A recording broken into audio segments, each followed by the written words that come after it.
Praėjusią savaitę laidoje Automoto jūs supažindinome su sporto klubu Cafe Racers ir šiuo metu jų vykdomų renginių ciklu Moto diena. Rugpjūčio 26 dieną organizatoriai veiksmą perkelė į Kačerginės Nemuno žiedą.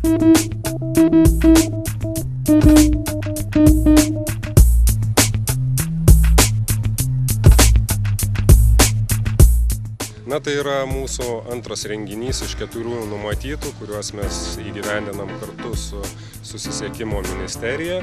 Tai yra nemokami renginiai motociklų, mopedų, motorolerių vairuotojams, siekiant juos pakviesti, išbandyti save žiedinėse trasose. Ir kaip matote, šiandien mūsų oras nelepina iš tiesų, bet aistra motociklizmui matyt nugali ir lietų, nes važiuoti netrūksta norinčių net ir lyjant lietui.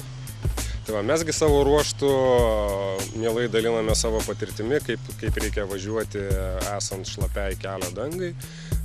Duodam keletą naudingų patarimų iš tiesų, kurie padeda ne tik trasoje, bet ir kelyje. Vienas tai yra važiuoti prieš eismą, jokiais būdais. Biškelį pravažiavo, čia nais norit apsisukti, grįžti? Ne. Dar vieną ratą važiuojat geriau, jokiais būdais trasoje nevažiuojama prieš eismą. Antras dalykas, kuris yra draudžiamas jum, tai yra sustojimai. Tai yra trasoj stoti draudžiama. Yra teisėjai, kurie viską mato, kas nors kažkoks įvykis trasoj nestoja. Teisėjai mums pasakys, jeigu kažkas tai trasoj nutiko ir mes nuvažiuosim, patikrinsim ir taip toliau.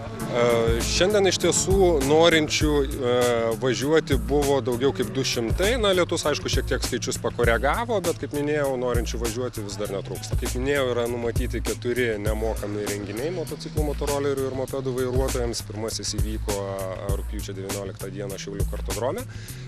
Antrasis dabar vyksta čia Kačerginės Nemuno žiede, sekantis numatytas rugsėjo 10 dieną Aukštadvario kartodrome. Ir paskutinis renginys vėlgi vyks Kačerginės Nemuno žiede rugpjūčio 18 dieną.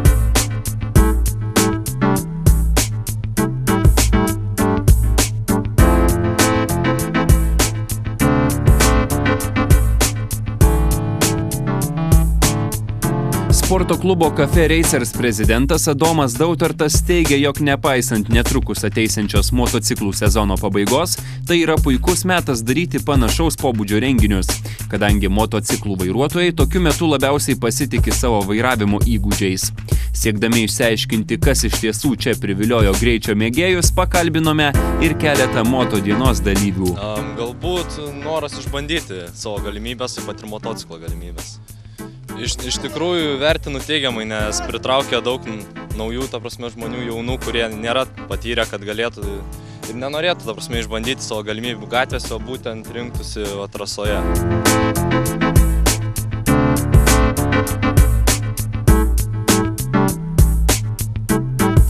Nors oras paskutinį rugpjūčio sekmadienį apie besibaigiančią vasarą siūlė pamiršti, dalyvių noras skrieti trasa neblėso ir renginio nesugadino.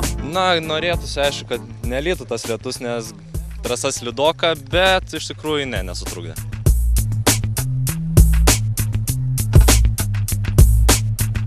Moto dienos dalyviai teigiamai atsiliepė apie renginį ir rugsėjo 10 dieną kviečia visus susidomėjusius atvykti išbandyti Aukštadvario kartodromo trasos. Manau, kad yra labai gerai toks renginys, kadangi atvažiuoja žmonės, kurie niekada nevažiavę trasoje ir pajaučia savo galimybės, išmoksta geriau valdyti motociklą, ką gali pritaikyti paskui gatvėse. Nedaug tenka dalyvauti kaip pačiam trasoje. Bet šiaip puikus renginys, aišku, žmogui galimybės, ne kiekvienas gali susiorganizuoti kažkas, tai grupę kažkokią atvažiuoti, o čia važiuoji paprastai tai tiesiog nieko nereikia, praėjai instruktažą ir važiuoji, puikus renginys.